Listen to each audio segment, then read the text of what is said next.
scolaire qui, du coup, super, ça a fonctionné pour l'enregistrement. Merci Estelle. C'est co-animé par deux associations que sont Vivacité Île-de-France, donc de laquelle je fais partie, et Estelle aussi d'ailleurs, qui est avec nous sur ce webinaire. Voilà. Et puis le club des villes et territoires cyclables et marchables, qui co-anime donc cette dynamique depuis 2017. Dynamique nationale de l'écomobilité scolaire, qu'est-ce que ça signifie? Donc, pour vous donner une petite définition, l'écomobilité scolaire, c'est l'idée de limiter l'usage de la voiture individuelle au profit de modes de déplacement alternatifs et actifs, donc comme la marche ou le vélo par exemple, sur les déplacements domicile-établissement d'enseignement pour des questions de santé, d'écologie et de qualité de vie. Euh, donc Mobiscol, aujourd'hui, c'est plus de 200 acteurs qui agissent pour l'écomobilité scolaire. Donc, c'est des collectivités, des associations, des personnes de l'éducation nationale, des experts et des chercheurs, chercheuses aussi. Assez concrètement, on est un portail avec un site ressources, des outils, des méthodes, des retours d'expérience. Aussi, on a mis en place une cartographie, d'ailleurs, observatoire de l'écomobilité scolaire qui permet de visibiliser des actions et des acteurs de l'écomobilité scolaire. Et puis, c'est aussi Mobiscol un programme d'action, notamment une rencontre territoriale qui aura lieu le 28 et 29 novembre 2024 à Aix-en-Provence. Donc, vous pouvez déjà faire un save the date sur ce temps-là pour venir à nos rencontres territoriales. On organise aussi des événements comme ce cycle de webinaires pour donner la parole à des experts, chercheurs, chercheuses, personnes de terrain sur ce sujet-là. Et puis, dans nos actualités aussi, on a notre boîte à outils. On travaille en ce moment avec un groupe de travail Mobiscol, du coup, sur la réalisation d'une boîte à outils sur le thème de la participation des jeunes dans les projets de mobilité active qui les concernent. Et donc, on est preneur d'ailleurs à ce sujet de retour d'expérience, d'outils sur le thème de la participation des jeunes en lien avec des projets de mobilité, de ville, etc. Donc, je mettrai un lien dans le chat avec un petit formulaire qui vous permet de nous donner des retours d'expérience ou outils sur ces thèmes-là si jamais vous pensez à des choses à ce sujet. Donc voilà, et on a lancé ce cycle de webinaire parce qu'on porte c'est vrai, un intérêt assez fort depuis le début de la dynamique pour les recherches scientifiques sur les sujets qui intéressent la dynamique. Et donc là, l'idée, ce serait de nous donner des éléments de fond, faire des liens en fait entre les recherches qui sont faites et l'écomobilité scolaire. Je vais pouvoir donner la parole à Elsa qui va nous faire donc sa présentation sur ce sujet des apprentissages géographiques des enfants à travers leur trajet domicile-école. Et puis, comme je vous disais, il y aura des temps qui seront dédiés aux questions. Vous pouvez, dans tous les cas, écrire vos questions dans le chat si vous le souhaitez. Vous pourrez aussi les poser à l'oral à des moments prévus. Donc, voilà. Ok, bah alors je prends la main. Merci beaucoup de m'avoir invité et proposé ce webinaire, hein. C'est toujours très intéressant de pouvoir partager les recherches qu'on fait. Alors peut-être vous expliquer, je vais peut-être en introduction situer un peu ma recherche.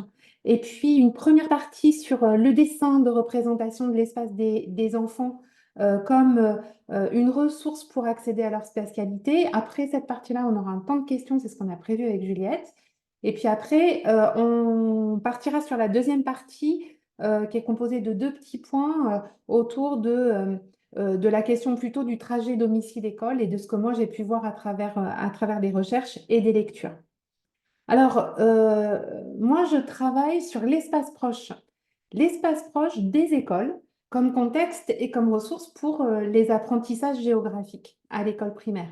Donc, je suis chercheuse, mais je suis aussi formatrice d'enseignants de l'école primaire dans le cadre des INSPE, c'est les instituts de formation des professeurs. Avant, ça s'appelait les IUFM et puis bientôt, ça va s'appeler encore autrement. Et donc, mes objets que vous avez là, c'est à la fois forcément l'enseignant, c'est-à-dire que quand je veux les faire travailler, enfin, je pense que c'est bien de travailler à partir de l'espace proche, je regarde ce qu'il y a dans les programmes, je regarde ce qu'il y a dans les pratiques, mais aussi la classe, c'est-à-dire que ce qu'on a fait avec des écoles, donc moi je suis à Toulouse, donc de la Haute-Garonne, vous voyez, je vous ai mis une carte à côté pour vous dire qu'on a co-construit une enquête géographique sur l'espace proche des écoles dans différents types de quartiers. Je voulais être sûre que les résultats qu'on allait avoir pouvaient être les mêmes en école rurale, périurbaine, centre-ville, péricentre, pour qu'on puisse observer justement ces effets. Et puis, en travaillant avec les enseignants, et bien sûr, je me suis positionnée sur la question des élèves, et notamment ce qui m'intéressait, c'est leur production et la production de leurs dessins. Les dessins comme la possibilité d'accéder à un certain nombre de choses qu'on a du mal à voir avec les enfants, à savoir leur représentation de l'espace et parfois aussi l'expression de la spatialité. Alors, parce que je pense que ça peut peut-être vous intéresser pour ces aspects pédagogiques, j'ai voulu aussi vous présenter rapidement l'enquête qu'on a faite, de façon à ce que vous situez bien ensuite les résultats que je peux vous présenter. Alors, cette enquête, vous voyez un QR code, je m'y suis mise. Ça envoie vers HAL. Donc, HAL, c'est le portail de diffusion données ouvertes, hein, de la recherche. Donc, les chercheurs, nous, on y met toutes nos publications, enfin les chercheurs sciences ouvertes en tout cas.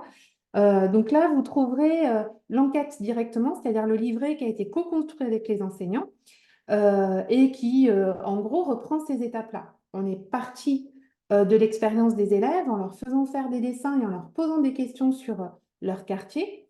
On s'est rendu compte que ces questions elles étaient éminemment géographiques. Elles interrogeaient la localisation, les acteurs, les aménagements, l'évolution des territoires. Donc, c'était un super moyen de les faire accéder à un certain nombre de concepts et de notions et d'outils de la géographie.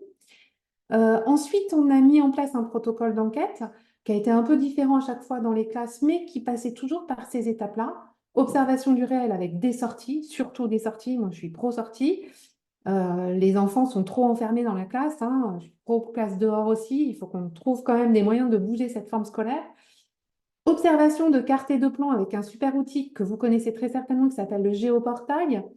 Des recherches de données statistiques, des interrogations d'acteurs. Alors, ça peut être les parents, les gens qu'on croisait dans la rue lors des sorties, mais aussi parfois le maire de la commune. Et puis tout ça, ça a été ensuite formalisé dans souvent des schémas heuristiques qui répondaient à la question comment habitons-nous dans notre quartier? Et c'est habiter au sens géographique, c'est-à-dire c'est pas que résider, c'est se déplacer, avoir des loisirs, consommer hein, dans un espace. Puis ensuite, on a refait un deuxième dessin et puis un écrit. Qu'est-ce que moi, ça m'a permis de voir en tant que chercheuse? Ben, d'abord, moi et les enseignants, on a été très surpris de voir que les enfants, en fait, avaient assez peu de mobilité dans ces quartiers. Donc, on parlait d'un espace vécu au sens un peu approprié, pas du tout. En fait, c'est un espace, en fait, vécu, je dirais presque plus parcouru, parfois, que nous avons décidé de questionner, puis d'investiguer, et qui est devenu, pour le coup, pour les élèves, conscientisé. Alors, je reviens à la première partie, après cette introduction un tout petit peu longue, mais qui permettait de voir un peu d'où je parle, pour vous expliquer comment ça m'a permis, moi, d'accéder, ce dessin, à la spatialité des enfants. Alors, c'est vrai que je passe un petit peu de temps sur le dessin parce que je me dis que c'est une très très bonne donnée, un très bon outil pour mettre les élèves acteurs de vos projets. Et donc, je voulais vous expliquer un peu comment on peut travailler avec ça. Derrière le dessin, il y a quand même quatre choses différentes. Le dessin, c'est l'expression du graphisme spontané des enfants, hein. Tous les enfants dessinent. Mais du coup, c'est une manière d'exprimer graphiquement pour eux une certaine forme de leur représentation mentale. Mais c'est aussi un dessin figuratif, le dessin de représentation de l'espace, pas un dessin imaginaire, même si on peut y trouver de l'imaginaire. C'est un dessin qui appartient au genre figuratif, c'est-à-dire que les élèves vont l'utiliser comme un langage pour exprimer une vision qu'ils vont avoir de l'espace en empruntant un certain nombre de signifiants graphiques qu'il s'agit, nous, après, de décoder. Mais c'est aussi l'expression des compétences spatiales de l'élève. C'est-à-dire que ce dessin, nous, souvent, quand on vous dit représenter un espace, ben, vous allez faire un plan. Mais pourquoi vous faites un plan? Ben, c'est une norme sociale, en fait, hein. C'est une codification sociale de la représentation de l'espace. Et il n'y a pas que ça, hein, il y a plein d'autres manières de représenter l'espace, mais on va dire que on peut les amener vers le plan. Et le plan, c'est un certain nombre de choses qu'on verra juste après, de compétences hein, en termes de vision allocentrique, etc. Donc, il est important d'avoir en tête que les enfants ne maîtrisent pas forcément cet outil. Donc, quand vous montrez des plans aux enfants, Certains vont participer, mais peut-être que d'autres vont être laissés de côté parce qu'ils n'ont pas du tout cette capacité à le comprendre s'ils ne savent pas encore les faire. Mais le dessin de représentation de l'espace, c'est aussi l'expression de la spatialité. Puis ça, c'était ma grande découverte. Et du coup, c'est génial. Je deviens complètement fan de leur dessin. Ça dit plein de choses sur leur rapport à l'espace. Alors du coup, moi, j'ai travaillé différentes grilles d'analyse. J'ai passé un petit peu sur ce schéma pour essayer d'accélérer et d'être sûr qu'on ait le temps des questions.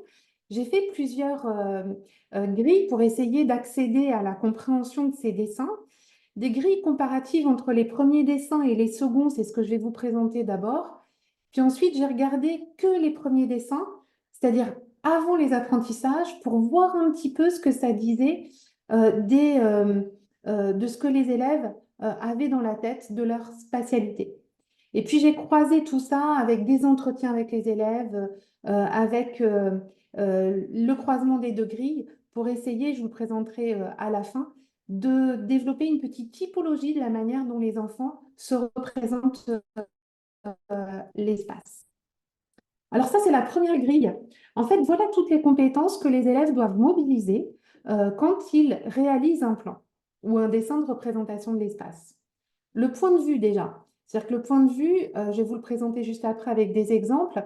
Quand on fait un plan, on adopte un point de vue allocentrique, hein, comme un oiseau, on se met en vue du dessus. Quand on fait un plan, la schématisation, elle doit être forte. C'est-à-dire qu'on ne représente pas sur un plan des choses qui ne restent pas. On ne présente pas des personnes, on ne présente pas des voitures, puisque ce ne sont pas des repères qu'on peut prendre. Évidemment, l'échelle est très importante aussi pour le plan. Quand les enfants font des plans très, très resserrés, eh bien, on n'arrive pas à accéder à un espace plus large. Et puis, la question de la situation, est-ce que sur les plans, les éléments sont situés correctement? Alors là, vous voyez par exemple trois types de dessins d'une même école. Donc vous allez voir un point de vue donc de face, euh, un cours d'eau, plein d'enfants avec des voitures et puis des maisons qui nous font face, dont une qui s'appelle école. De cette même école, vous revoyez le cours d'eau. Là, vous avez un point de vue dit mixte. On garde beaucoup avec les enfants. En général, ils vont être là-dedans. C'est-à-dire que vous avez certains éléments structurants de l'espace, fleuves ou cours d'eau, routes, qui vont être en vue allocentrique, les bâtiments souvent aussi, pas tous. Et puis, le reste va être parfois en point de vue de face. Un truc qui résiste à tous les coups, c'est l'arbre. Alors, on laisse tomber l'arbre. Si on le met couché, c'est pas grave du tout. C'est aussi un repère qui bouge pas pour le coup, a priori. Et donc, du coup, on peut le garder comme ça, c'est pas très gênant. Et puis, bah, là, vous voyez le point de vue allocentrique euh, bah, qui forcément hein, est beaucoup plus lisible en tant que plan. Qu'est-ce que nous, on a vu avec les enseignants? C'est qu'en fait, en faisant des sorties sur le terrain avec des cartes et des plans, eh bien, on avait une progression de toutes les compétences que je vous ai montrées juste avant. Là, je vous montre que les résultats sur le point de vue hein, qui passe vraiment d'un point de vue partagé à un point de vue allocentrique assez majoritaire avec une forte baisse des points de vue de face. Et ça, dans toutes les écoles et avec tous les milieux sociaux. Donc c'est ça qui a été assez intéressant, c'est qu'en fait, alors mes lectures ont permis d'expliquer un petit peu plus ça et je vais vous en faire part juste 2 minutes.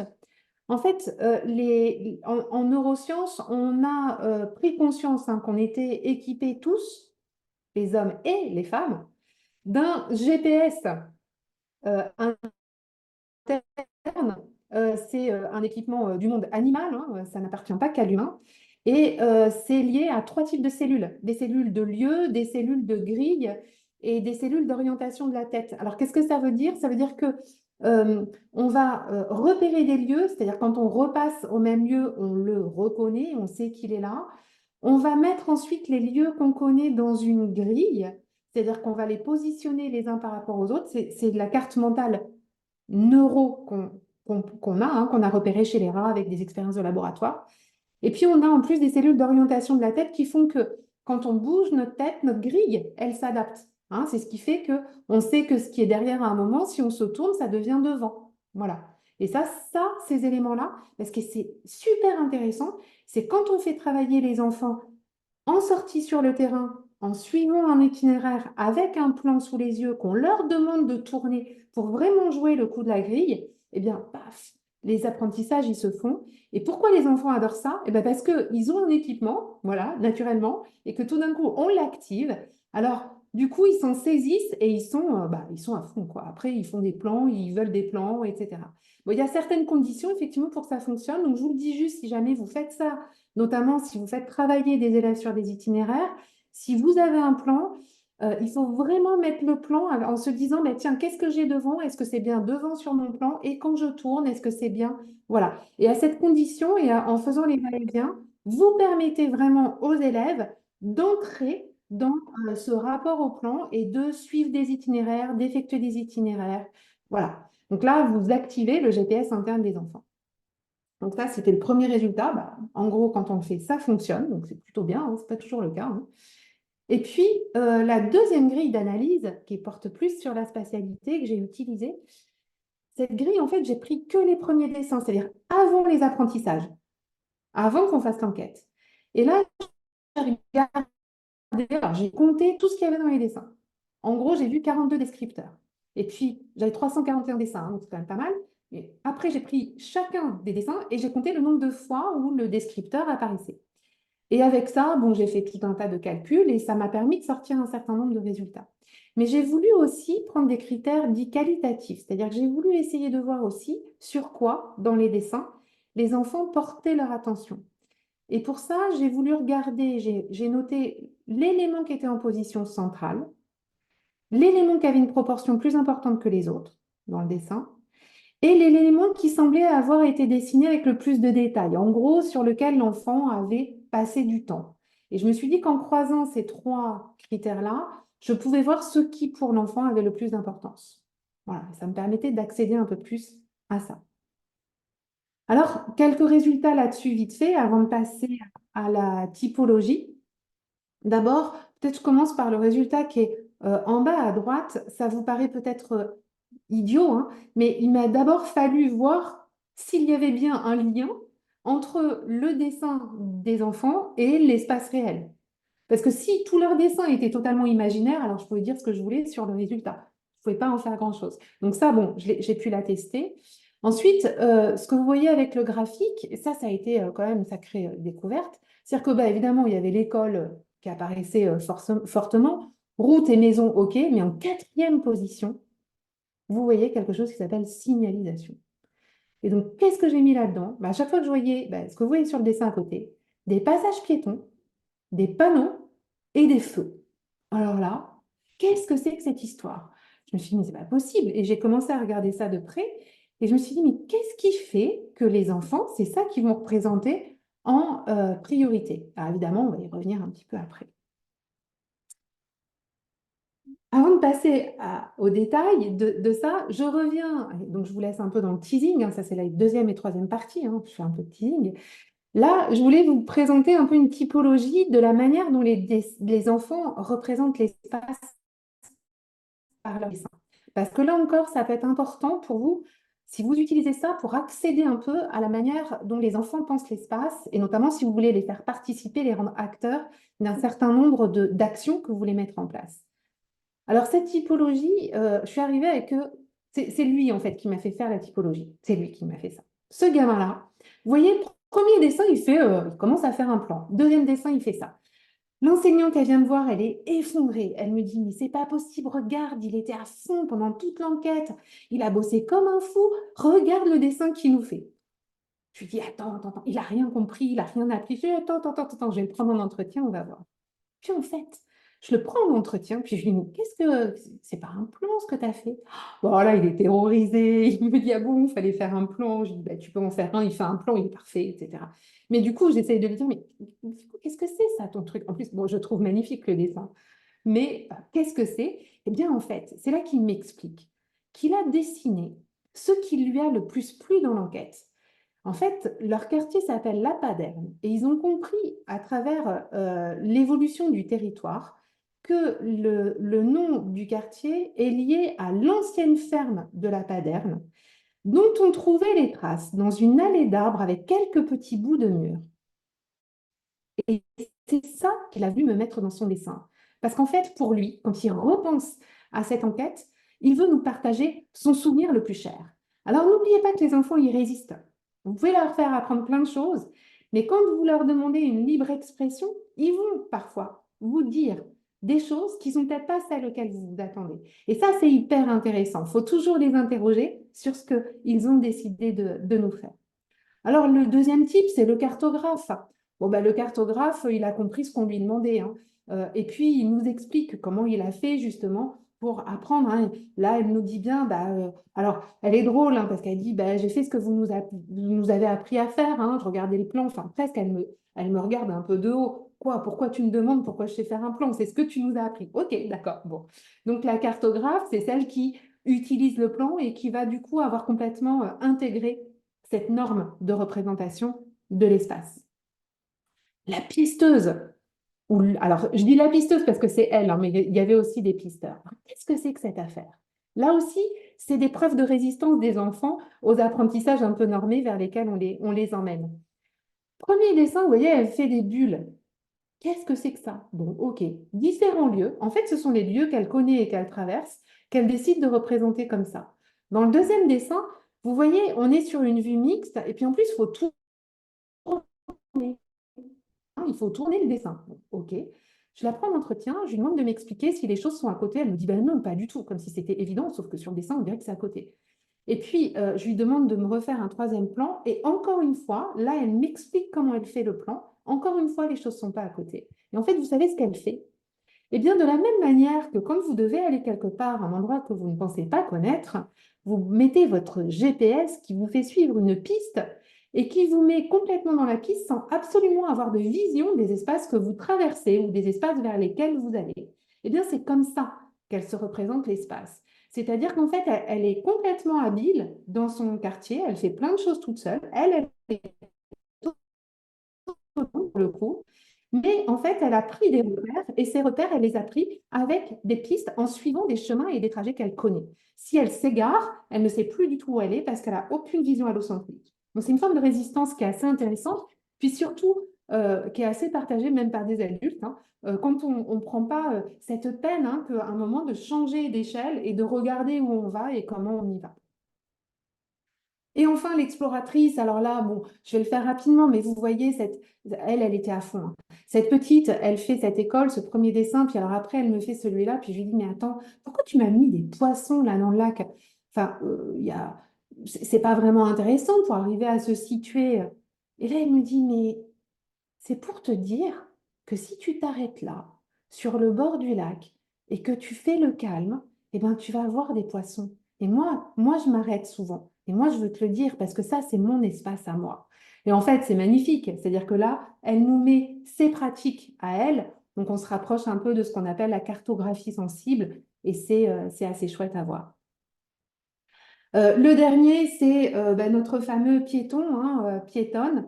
Donc là, je les ai mis à part dans cette typologie, puisque eux, ils nous montrent un espace avec une pratique qui est déjà une pratique liée à leur mode de socialisation à la vie urbaine, c'est-à-dire avec une intégration forte d'une socialisation sécuritaire à la vie urbaine. Et c'est ça, c'est là-dessus, je pense que je passerai la grande partie de la deuxième partie de la présentation. Alors, pour faire très vite, parce que je pense que là, le temps est passé, je vous ai mis ici un certain nombre de noms, mais en fait, la biblio, elle est absolument énorme, donc je l'ai plutôt développée pour la deuxième partie. Comme je vous ai mis aussi mes articles, vous trouverez des éléments de bibliographie dans mes articles, mais en gros, quand on travaille là-dessus, ça veut dire qu'on travaille sur la question de la représentation de l'espace, qu'on travaille sur la construction développementale de l'espace chez l'enfant et chez l'adulte, qu'on travaille sur la question du dessin, puis qu'on travaille sur, et il n'y en a pas beaucoup des études, c'est aussi pour ça que je me suis lancée là-dedans, sur le dessin de représentation de l'espace et ses analyses spécifiques. Voilà, Juliette, j'espère que je n'ai pas été trop longue. Non, non, mais t'es très bien. Parfait, ça valait le coup. En plus, on a démarré un petit peu en retard, donc aucune pression. On est très bien. Alors, du coup, sur les questions, j'ai vu qu'il y en avait plusieurs dans le chat. Est-ce qu'il y a des personnes qui souhaitent en poser à l'oral? Sinon, je peux tout à fait lire celles qui se trouvent dans le chat. Mais si vous voulez prendre la parole, je vous laisse le faire sans problème maintenant. Et sinon, je vais, je peux tout à fait lire les questions dans le chat. Bon, je peux commencer par en lire une et puis hésitez surtout pas hein, à prendre la parole après.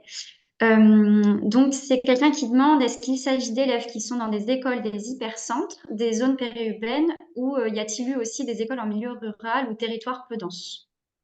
Oui, alors j'ai justement pris soin, puisque je suis quand même géographe à la base, d'aller chercher des écoles de tout type de territoire. Donc pour la co-construction d'enquête, j'ai une école rurale à 60 km de Toulouse, hein, donc on est sur bon, même si Toulouse est une grande aire métropolitaine, j'ai des écoles de centre, de péricentre, de banlieue et de périurbain. Et dans les périurbains, j'ai du périurbain favorisé et moins favorisé. Donc, j'ai fait attention à une répartition à la fois, comment dire, sociale et territoriale. Sur l'année où j'ai demandé à des gens de prendre en charge cette enquête sans mon accompagnement, j'ai d'autres du rural aussi. Après, peut-être juste pour préciser, je n'ai pas d'école de ce qu'on pourrait appeler, c'est pas très joli hein, comme formule, mais de ce qu'on appelle le rural profond, c'est-à-dire en dehors des modes de vie dits périurbains. C'est-à-dire que, par exemple, cette école qui est à 60 km de Toulouse, les gens sont là pas par hasard, ils n'y travaillent pas tous, hein. C'est-à-dire qu'ils travaillent évidemment en proximité des zones urbaines métropolitaines. Donc, en termes de mobilité, ils retrouvent quasiment les mêmes types de modes de vie que le mode de vie périurbain. Bon, alors ça a été assez montré par les travaux de géographie. Voilà. Donc, on a assez peu finalement en représentation d'écoles vraiment de rural profond où là, on pourrait avoir d'autres types de mobilité qui se mettent en œuvre. Mais je reste, enfin, ça reste quand même assez minime en termes de population à l'échelle nationale. Merci, merci pour ta réponse. J'espère que donc on a bien répondu à la question de Marion Ayou. Ensuite, une autre question de Pierre Barrios dans le chat. Question de curiosité, écrit-il. Avec ces critères, combien de temps est-ce qu'un dessin prend à analyser? Oh, alors, Euh, je... Le plus long peut-être, c'est d'abord de faire la grille et puis ensuite l'analyse. J'avoue l'avoir faite en mode un peu robot. En plus, j'ai souvenir que c'était pendant le Covid, c'est-à-dire qu'une fois que j'avais bien mes critères en tête, eh bien, je passais les dessins les uns après les autres avec un tableur Excel où je mettais des 1 et des 0. Et en fait, d'être en mode un peu robot, c'est ce qui m'assure de ne pas commencer à être dans l'affect par rapport au dessin.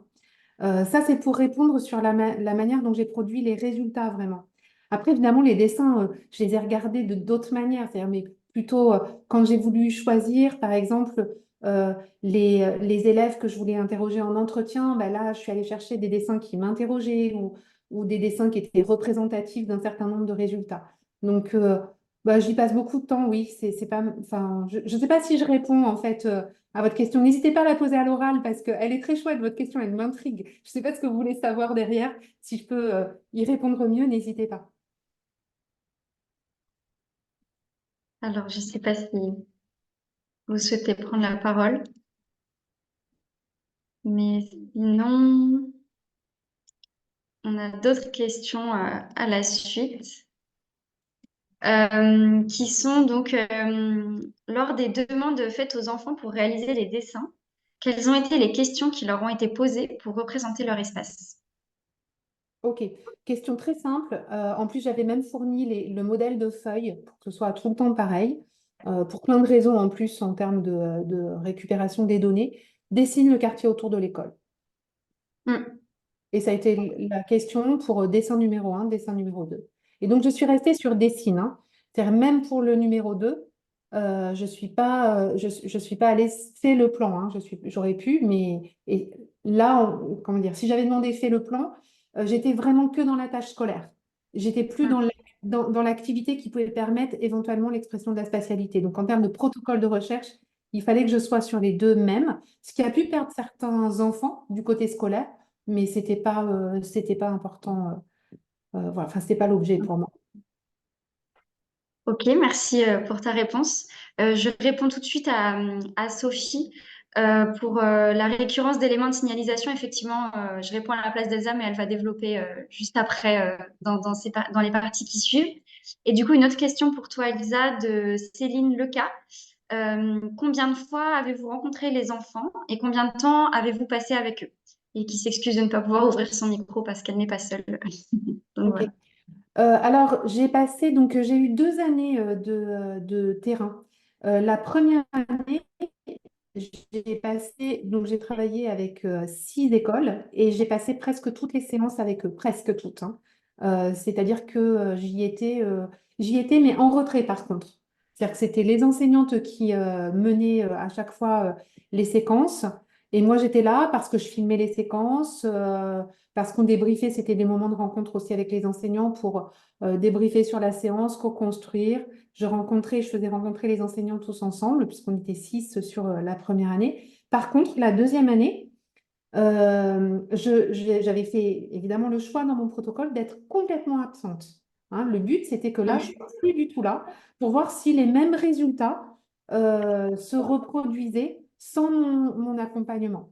Et bon, ça a été le cas, ce qui était la force du coup des résultats et le bonheur d'une chercheuse, évidemment. Merci beaucoup. Je vous propose une dernière fois, si quelqu'un veut prendre la parole à l'oral, on a fait le tour des questions du chat, mais il y en avait déjà pas mal, donc c'est chouette. Et puis il y aura un autre temps de questions à la fin, donc voilà, si jamais vous avez d'autres questions qui vous viennent au fil de la présentation, n'hésitez pas. Euh, ouais, il y a Marion qui souhaite intervenir. Oui, je veux bien, merci. Moi, je travaille au CEREMA. Donc, le CEREMA, on a été un établissement public qui est un petit peu, je dirais, enfin, qui fait des recommandations en matière d'aménagement de voirie. Et en fait, ce que vous avez montré là sur la signalisation, c'est intéressant. Et ça m'interpelle parce que cette signalisation, au début, elle était quand même vraiment pensée de manière très routière pour les véhicules motorisés. Et aujourd'hui, on va vers des signalisations qui sont un peu plus adaptées aux piétons ou encore aux cyclistes.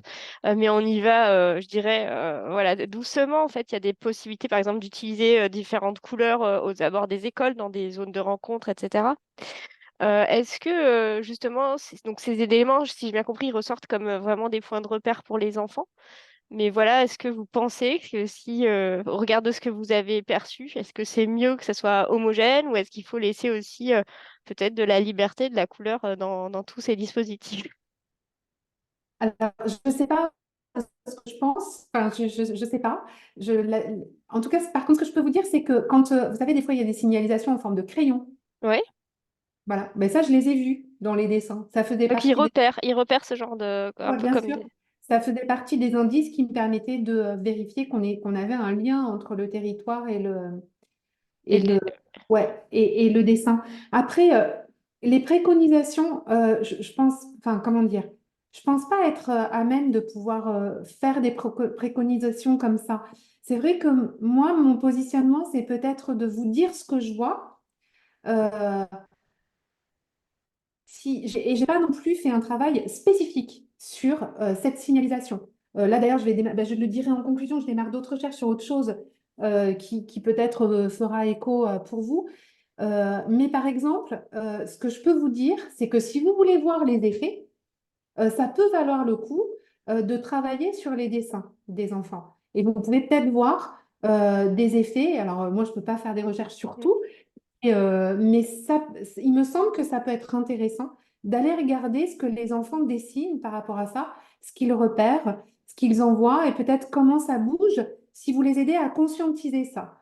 C'est-à-dire, moi, ce que je dis vraiment, hein, ce qui est important, c'est que quand on leur fait faire des premiers dessins comme ça en classe et quand on est allé observer, questionner, mais en partant d'eux, et qu'on leur refait faire des dessins après, on voit ce qui se passe du côté des enfants. Alors, comme je vous dis, il y en a qui résistent et qui vont nous montrer autre chose. Donc, et c'est pas grave, hein, mais on voit quand même ce qui se passe. Donc, je pense que c'est un média qui peut être intéressant. Pourquoi celui-là? Parce que, enfin, il ne faut pas que je passe trop de temps à répondre, mais c'est un peu mon dada. Juste pour vous dire que quand on questionne comme ça les enfants, il n'y en a que quelques-uns qui parlent. Voilà. Et là, c'est l'occasion d'avoir un peu tout le monde avec nous. Donc, c'est vrai que c'est des dispositifs qui ont du sens et qui sont, même à l'école, assez peu utilisés. Mais moi, j'avais vu les crayons, oui. J'avais vu les crayons, c'était assez net sur une école.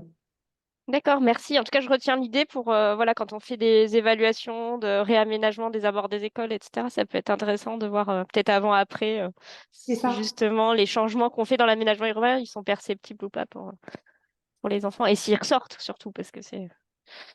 Ouais. Merci. Je vous en prie. Eh ben, je vous propose du coup peut-être qu'on passe à la suite et puis qu'on prenne évidemment les autres questions. Je sais pas si, j'espère que je ne coupe la parole à personne. Non, c'est bon, je vois pas forcément de main levée ni rien.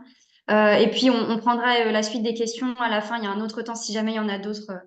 Voilà. Je te laisse du coup la main, Elsa, pour la suite. D'accord, je vais essayer de ne pas être trop longue non plus pour avoir le temps de répondre à vos questions. Donc là, on va travailler vraiment sur le trajet domicile-école. Donc moi, ce que j'ai fait, c'était pas la base de mes recherches, mais il se trouve que pour écarter un biais, j'ai posé des questions aux élèves sur leur pratique du trajet domicile-école. Donc vous avez le questionnaire, j'ai voulu vous le mettre aussi, si vous vouliez vous en inspirer, si vous aviez besoin de mobiliser ce type de questionnaire. Pour savoir en gros s'ils venaient seuls ou accompagnés, comment ils venaient, quels moyens, quel temps, etc. Et puis depuis quand. Et alors là, ce qui a été vraiment une grosse surprise, notamment pour les enseignants, c'est la très faible autonomie des enfants sur leur mobilité quotidienne et quel que soit le territoire. Et on pensait par exemple que dans les territoires ruraux ou périurbains, ils auraient beaucoup plus d'autonomie, puis c'était plutôt l'inverse. Il y en a peut-être un peu plus dans le péricentre ou dans les périphéries de la ville, c'est-à-dire dans les quartiers plus socialement défavorisés. C'est là que les enfants sont un peu plus autonomes. C'est tout. Sinon, ils sont tous quasiment accompagnés. Donc, on voit qu'en plus, alors je ne vous ai pas présenté là tous les résultats, mais vous avez un article que j'ai fait là-dessus qui est dans mes publications si vous voulez aller un petit peu plus loin. On s'est rendu compte aussi que plus on s'éloignait du centre-ville, plus les pratiques elles étaient motorisées. Donc, en gros, on accompagne les enfants pour aller à l'école. Quand on est au centre-ville, ça peut être plus facilement à pied ou en bus. En péricentre, on ajoute pardon, à pied ou à vélo, ou trottinette, etc. Quand on écarte vers le péricentre ou la banlieue, ça peut être le bus, mais dès qu'on passe en périurbain rural, c'est voiture. Et évidemment, les mobilités qui semblent liées clairement aux mobilités des parents. Alors du coup, là, on va faire juste un petit point géographique.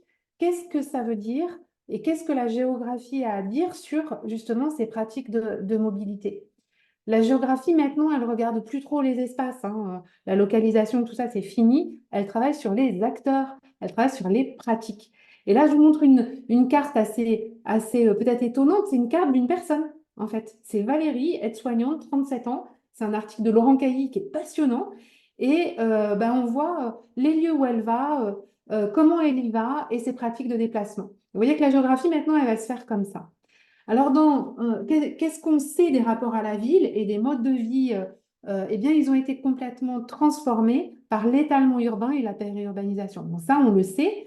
Mais du coup, qu'est-ce que ça a donné comme pratique de la ville? Eh bien, Laurent Cailly, il dit qu'il y a une ville mobile, automobile, etc. Je vais peut-être vous expliquer juste rapidement ce que ça veut dire. Ville mobile, bah, on est de plus en plus mobile dans la ville. Automobile, avec une dépendance à la voiture.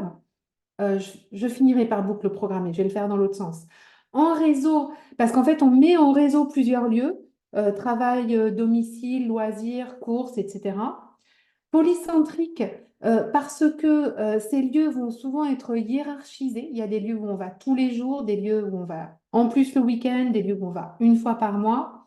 Sectorisé, parce que comme vous le voyez sur la carte, en fait, on a nous aussi, comme les animaux, des effets de coupure. C'est-à-dire qu'on a des grandes infrastructures urbaines, type autoroutes périphériques, etc., qui vont faire qu'on va aller dans certains secteurs et pas du tout aller dans d'autres secteurs. Vous voyez, elle va vers le nord, mais elle ne va pas vers le sud. Voilà. Et réfléchissez à vos propres pratiques. On a tous un peu ça. Et c'est souvent lié aux aménagements. Et puis multiscalaire, c'est-à-dire que ça, évidemment, ce sont une pratique de la ville à plusieurs échelles. Alors, en boucle programmée, c'est peut-être ce qui nous intéresse le plus pour les pratiques de mobilité des enfants. En fait, qu'est-ce que ça veut dire? Ça veut dire qu'on se rend compte, et alors en plus, c'est souvent genré, on se rend compte que souvent, on met tout le monde dans la voiture le matin, donc le on, c'est souvent une femme. On va déposer les enfants, donc école, crèche, collège, etc. Ensuite, travail, éventuellement entre midi et deux, pratique de loisirs ou courses. Puis, retour, on va chercher tous les enfants. Et c'est là que on va plutôt rentrer à la maison. Et si on a besoin d'aller chercher du pain, je prends l'exemple du pain, c'est systématique, hein.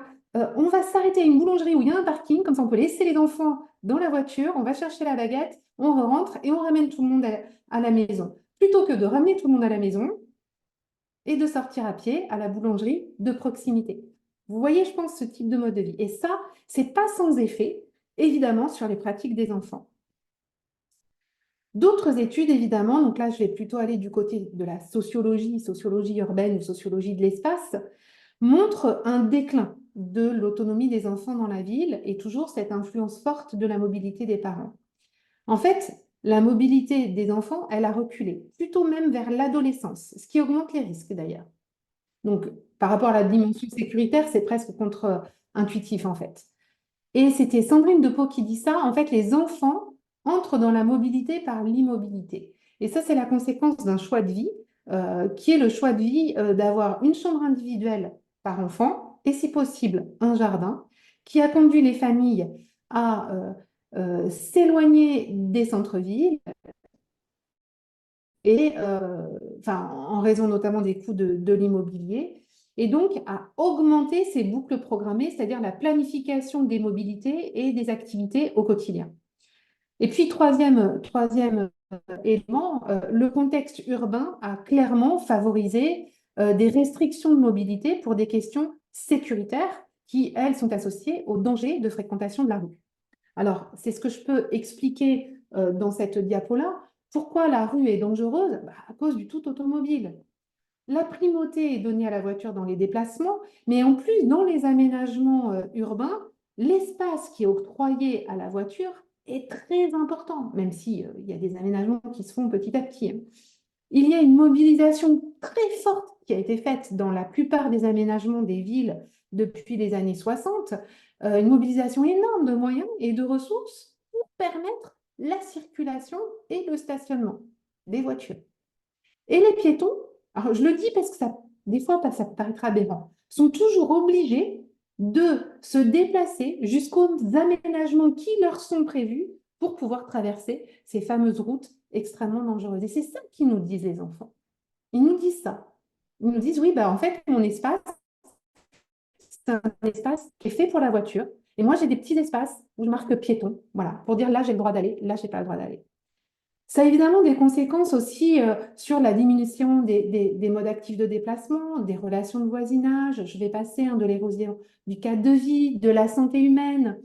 Ça a des conséquences aussi sur le dérèglement climatique et sur l'effondrement de la biodiversité parce que ça fait des effets de coupure dans les milieux qui pourraient permettre des sortes de trames, des trames vertes ou des trames bleues, hein.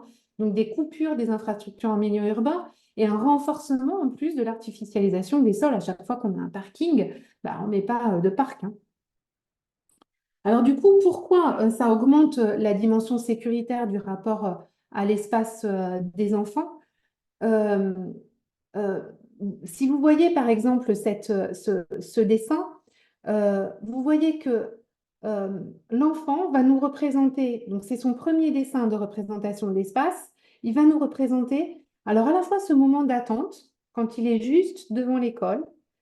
Vous voyez qu'il a représenté aussi le passage piéton, mais la signalisation des personnes malvoyantes. Donc, vous voyez clairement la place que prend tous ces effets de signalisation dans son univers mental quand on lui demande de travailler, de nous représenter cet espace-là. Vous voyez ce dessin-là aussi. Donc là, on est assez proche d'un plan. La place qui est prise par les parkings, les trottoirs, les passages piétons est hyper importante. Là, l'enfant a pris soin de nous redessiner en rouge, ce qui est hors convention du plan normalement, hein. On ne redessine pas les trottoirs. Voilà. Mais lui, il nous redessine les trottoirs. Ça veut dire qu'il nous dit, c'est vraiment là qu'on a le droit de passer. Sinon, on n'a pas le droit de passer. Euh, C'était Louis Wirth qui disait en 1938, j'ai mis la citation, il disait qu'en fait, l'horloge et le feu de circulation symbolisent la base de notre ordre social dans le monde urbain. C'était même avant l'avènement du tout automobile. Bon, il parlait surtout de New York en plus dans cet ouvrage-là. Là, vous voyez cette petite fille hein, qui nous montre à quel point il y a une diffusion en fait dans l'univers mental des enfants de nos régimes d'urbanité. Et ça, quels que soient les territoires. Vous voyez, elle nous met des fleurs, elles sont parquées, ces fleurs, et puis là, on a son espace piéton. Voilà les seuls endroits où elle a le droit d'aller, les feux, les passages piétons. Moi, je trouve que c'est très impressionnant de ce que ça dit de la manière dont les enfants voient l'espace. Alors, j'essaye de faire vraiment vite, hein, Juliette. Donc, pour conclure, je voulais vous dire qu'il me semble que la mobilité scolaire est un vrai enjeu de société. C'est aussi important en termes d'apprentissage géographique et c'est aussi important en termes de développement d'un rapport au monde. À chaque fois qu'on travaillera ça, on travaillera un rapport au monde. Ce que je voulais vous dire aussi, c'est que pour moi, bon, alors là, je suis peut-être pas très objective, hein, mais le dessin de représentation d'espace, c'est un média qui me semble très opératoire pour travailler sur justement la mise à jour de la mobilité des enfants et de leur spatialité. Et je veux aussi vous dire qu'il me semble que c'est un vecteur de conscientisation des rapports à l'espace, notamment pour permettre de rendre les enfants acteurs de leur propre mobilité, dans le cadre, par exemple, du développement des mobilités actives, mais aussi dans le cadre de la projection des enfants dans un futur qui pourrait être proche ou lointain pour les aider à imaginer des aménagements, des usages et des pratiques de leur espace ou des espaces qu'on leur transforme ou qu'on transforme avec eux. Euh, En prolongement, je voulais juste vous dire que je pars sur une autre recherche. Là, je travaille maintenant sur les cours Oasis, mais je mets en place, vous voyez, les mêmes choses. C'est-à-dire que sur les fameuses cours Oasis, j'ai travaillé sur un dessin avant et un dessin après, puis un dessin de leur cours idéal pour les aider à conscientiser le plan, de façon à ce qu'ils soient vraiment en capacité de se projeter sur les aménagements qu'ils allaient faire. Et puis, je voulais juste vous mettre ça un peu comme une sorte de poème. Quand on demande aux enfants, mais qu'est-ce que vous voudriez faire dans votre cours idéal? On leur demande de dessiner, puis ensuite on leur a demandé, à partir des dessins, d'en sortir les usages, et ils nous disent se reposer, se détendre, se calmer, se cacher, colorier, méditer, dormir, discuter, glisser, se suspendre, s'accrocher, se balancer, tourner, escalader, se perdre, grimper, rebondir, courir, aménager, lancer, tirer, vider, s'échapper, faire du sport, se cacher, s'abriter, observer, explorer, manger, respirer et jouer. Alors, je trouvais ça super joli parce qu'ils nous disent plein de choses et donc il faut juste qu'on les écoute. Voilà, je vous ai mis un peu de biblio et toujours un QR code vers l'ensemble des publications. Voilà, j'espère pouvoir vous laisser un petit peu de temps pour les échanges. Merci beaucoup Elsa et j'en profite pour dire que le support sera disponible, on vous enverra les supports, etc. Pour les personnes qui avaient peut-être pas eu les précisions. Donc pour les biblios, les précisions qui auraient pu se trouver dans le diapo, voilà, vous aurez évidemment accès à tout ça.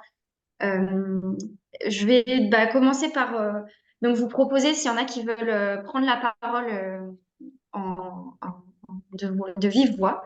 N'hésitez pas à le faire, sinon voilà encore une fois j'ai des questions dans le chat que je peux poser moi-même, mais est-ce qu'il y a quelqu'un déjà qui souhaite prendre la parole?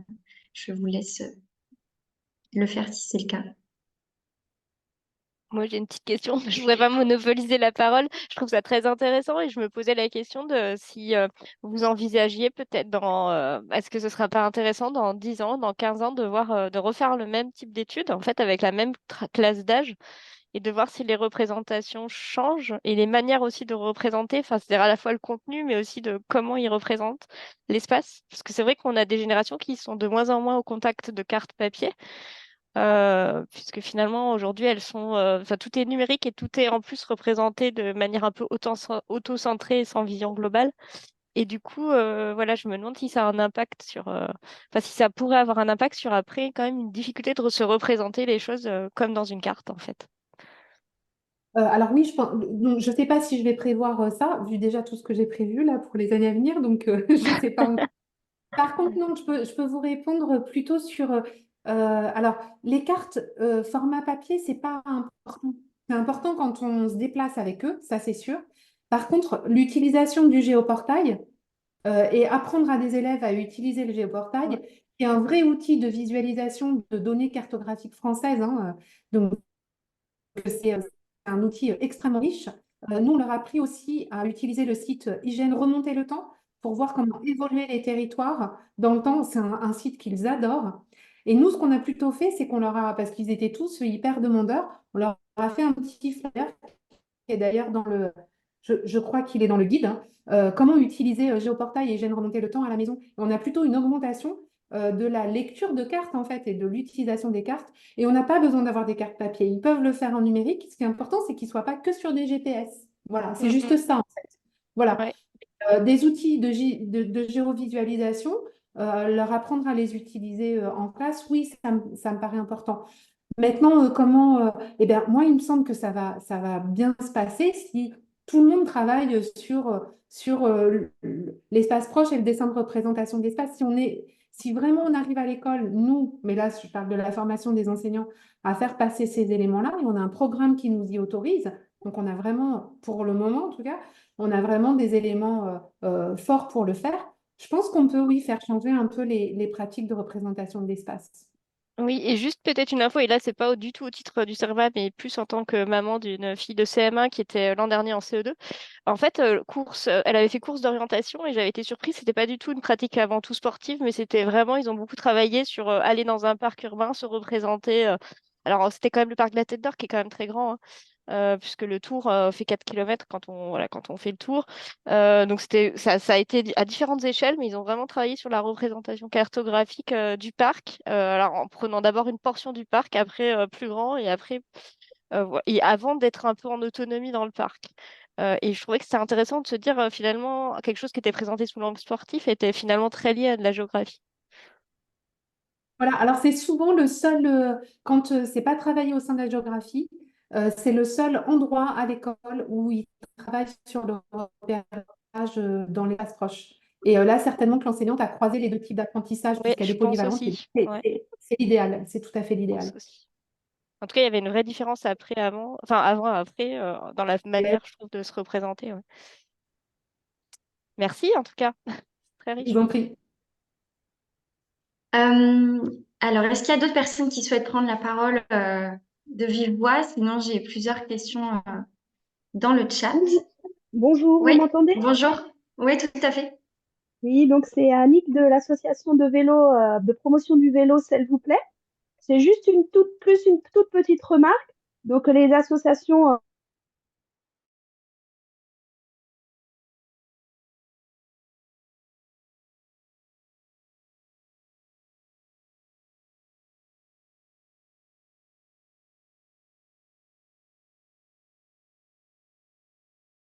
voiture versus la place laissée à tous les autres. Et je sais, voilà, une des pistes aussi, c'est de militer pour les villes à 30 km/h Mm. dans lesquelles ben, les traversées peuvent se faire de façon plus sécurisée tout le long de la voie, pas que sur les passages piétons. Marion du CEREMA pourra certainement nous en dire un petit peu plus, mais voilà. Et c'est vrai qu'actuellement, il y a une campagne portée par la sécurité routière sur les villes 30. Et effectivement, c'est quelque chose qui me semble important. Nous, on fait des challenges vélo auprès des écoles. Et c'est vrai que, voilà, moi, c'est dans ce cadre-là que ça m'intéresse de pouvoir travailler avec les enseignants voilà, les parcours des enfants, etc. Comment venir à l'école, voilà, donc c'est très intéressant. Je voulais juste faire cette petite remarque. Merci beaucoup. Merci. Euh, merci pour cette petite intervention. Euh, alors, est-ce qu'il y a d'autres personnes qui souhaitent intervenir de vive voix? Est-ce que je peux peut-être commencer à lire des questions du chat et puis de toute façon, vous pouvez toujours intervenir ensuite. Il y a une question qui m'a été envoyée sur mon chat à moi, qui est dans les différents moyens qu'on peut utiliser pour favoriser l'écomobilité scolaire. Est-ce que vous voyez des différences entre les vélobus, pédibus, véhicules alternatifs, trois petits points, en termes d'apprentissage géographique des enfants? Donc peut-être dans les moyens de mettre en place de l'écomobilité scolaire, est-ce que il y a en termes d'apprentissage, tu vois, Elsa, des différences, des plus, des moins par rapport à ça? Entre pédibus, Ben, la personne a cité pédibus, vélobus, véhicules alternatifs. Tu sais, les véhicules qui ressemblent à des sortes de grands bus où les enfants oui, pédalent, par exemple. Mais je pense qu'elle a mis trois petits points. Donc, s'il y a d'autres choses qui viennent en tête, voilà. oui. Alors, une question, moi, que je me suis posée, j'ai pas de résultat hein, là-dessus. Une question que je me suis Ouais. posée, en fait, je me suis surtout posé la question de est-ce que les enfants sont vraiment partie prenante du mode de déplacement collectif, en tout cas quand il est fait en collectif. Mm. Parce que j'ai vu quand même pas mal d'expériences où finalement, si l'enfant est en position de suivre, alors il ne va pas plus conscientiser l'espace. Je vais prendre un exemple très simple. Ça, on le voit avec les enseignantes. Les enseignantes qui partaient en sortie, même si les enfants ont le plan, hein, donc ils ont le plan. Alors, je dis les enseignantes, c'est beaucoup des femmes, pardon. Bon, les enseignants et les enseignantes qui partent en sortie avec les enfants. Alors, on a décidé ensemble le trajet, on a travaillé sur le plan. Et puis, en fait, ah, bah, suivez-moi. Ben, il ne se passe rien. Il ne se passe Mm. rien du côté des apprentissages. C'est-à-dire que si on veut que les enfants apprennent, il faut vraiment enfin, en tout cas, conscientise le plan, il faut vraiment des arrêts. Il faut qu'ils aient participé le plus possible à la construction de l'itinéraire. Il faut que quand on s'arrête, on regarde où on est, où on va, pourquoi, qu'est-ce que je vois en face, comment je tourne mon plan pour que ce soit en face. Ces éléments-là, disons en tout cas, ce sont les éléments, là, je peux le dire, qui sont nécessaires à la construction du GPS interne. Donc après, pour tout ce qui va être les types, enfin, les choix, là, je n'ai pas forcément d'avis hein, sur la question. J'aurais tendance à dire que les espèces de Rosalie, là, où tout le monde pédale en même Mm. temps, bon, c'est chouette pour le côté santé, mais pour le côté apprentissage géographique, il y a quelqu'un qui guide, donc bon, ça va pas, ça fait comme quelque chose d'accompagné. Voilà, j'aurais tendance à dire ça. Pour vous donner des jalons, mais bon, voilà, je sais pas Ouais. si. Ouais, merci beaucoup. Merci pour ta réponse. Euh, alors ensuite, il y a Céline Leca qui demande, en tant qu'urbaniste travaillant pour l'implication des enfants dans les projets d'aménagement, si tu aurais des collègues géographes dans la métropole lilloise qui pourraient mener une recherche participative. Peut-être que cette personne peut t'envoyer un mail éventuellement pour que si jamais tu as une réponse à cette question-là, je me dis. Alors, de toute façon, elle peut m'envoyer un mail et je, je peux voir avec mes collègues. Alors, je vous dis tout de suite, en didactique de la géo, on n'est pas des masses, hein. On n'est pas beaucoup, on est assez peu sur le territoire. Je connais quand même du monde à Lille. Et puis, par contre, je connais moins les géographes urbains. Et je ne sais pas dans quelle mesure les géographes urbains travaillent pas aussi sur ces questions-là. Pas de problème pour m'envoyer un mail et puis je pourrai vous donner quelques pistes pour chercher. Voilà, il y a d'ailleurs sur la slide, vous avez dû voir, hein, mais le mail d'Elsa qui est affiché et puis celui de Mobiscol si jamais vous souhaitez nous contacter aussi. Une autre question dans le chat qui est est-ce que les enseignants sont globalement réceptifs pour travailler sur ces aspects géographiques plutôt que de cette manière-là, donc je pense avec les dessins, plutôt qu'avec des moyens conventionnels? Que dire? C'est pas évident de répondre à votre question. Pour une raison très simple, c'est que je ne les vois pas, les enseignants. En fait, moi, je vois les étudiants que je forme et eux, ils sont à fond. Alors là, il n'y a pas de problème. Ils même ont fait des choses incroyables avec eux. Ils sont à fond. Par contre, il faut savoir que nous, depuis quelques années, on n'a plus de formation continue. Alors, quand je dis nous, c'est en dehors des enseignements français et mathématiques. Donc, c'est vrai que pour arriver à toucher du public, je vais être très claire, moi, c'est des inspecteurs que je connais qui essayent de trouver des moyens de me faire intervenir dans les cadres dans lesquels ils sont contraints. Et par exemple, j'interviens dans des formations numériques pour faire de la géographie parce qu'on utilise le géoportail. Donc, en fait, Mm. j'ai envie de vous dire, moi, je ne peux pas les toucher, les enseignants. Voilà. Par contre, on essaye de diffuser au maximum. Maintenant, je pense que ce n'est pas si simple pour un enseignant non formé de s'emparer de cette question-là. Voilà. Enfin, ça, je pense que je l'ai montré dans mes recherches. C'est aussi pour ça que j'ai fait ce livret, qu'il est diffusable. Voilà. Et il y a mon adresse pour tous ceux qui veulent s'y essayer et me demander des conseils. Voilà. Merci beaucoup. Merci pour ta réponse. Alors, niveau chat, j'ai fait le tour des questions. Bon, il y en avait déjà beaucoup, donc c'est très sympa. S'il y a d'autres personnes qui souhaitent intervenir, reposer une question, voilà, c'est le moment avant qu'on conclue ce webinaire. On a un petit peu dépassé du temps, mais c'est pas grave du tout. C'était des échanges qui en valaient la peine. Bon, bah, s'il n'y a pas de questions en plus, je vais pouvoir conclure. Donc, ben, je vous remercie beaucoup pour vos questions et votre attention. L'enregistrement donc et les supports seront mis en ligne sur notre site internet mobiscol.org et on vous enverra un lien quand ça sera disponible. Je vous ferai un mail avec voilà le petit récap quand ça sera mis en ligne. Et puis, vous pouvez aussi, si ça vous intéresse, de suivre ce cycle de webinaire, retrouver les supports et enregistrements de notre précédent webinaire avec Thibaut Dorigny, qui nous parlait de son programme de recherche sur le pouvoir rouler régulièrement à vélo. Donc, il s'intéressait à la possibilité pour les enfants de rouler à vélo régulièrement. Donc voilà, n'hésitez pas aussi à aller voir ça si ça vous intéresse. Et puis, je finis par remercier très particulièrement Elsa pour ce travail que tu nous as présenté. C'était vraiment super intéressant, très instructif, enrichissant.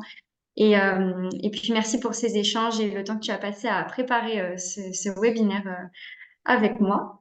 Et puis, je vais vous mettre un petit questionnaire là de suite d'évaluation dans le chat. Comme ça, si vous voulez nous donner des petits commentaires, des avis sur l'organisation du webinaire, etc., ça pourra nous permettre pour la suite de nous améliorer éventuellement. Et puis donc, voilà, pour rappel, vous pouvez save the date du 28-29 novembre pour les rencontres territoriales Mobiscol. Et puis, on vous tiendra au jus sur ce cycle de webinaire qui se poursuivra certainement après l'été. Donc voilà, on vous donnera des nouvelles, bien sûr. Voilà, je pense que j'oublie rien sur ma petite conclusion. Et Ben, merci merci tout le en tout monde. cas à Mobiscol. C'était un plaisir de travailler avec Juliette et merci à tous les participants. Merci beaucoup et je vous souhaite une très bonne fin de journée.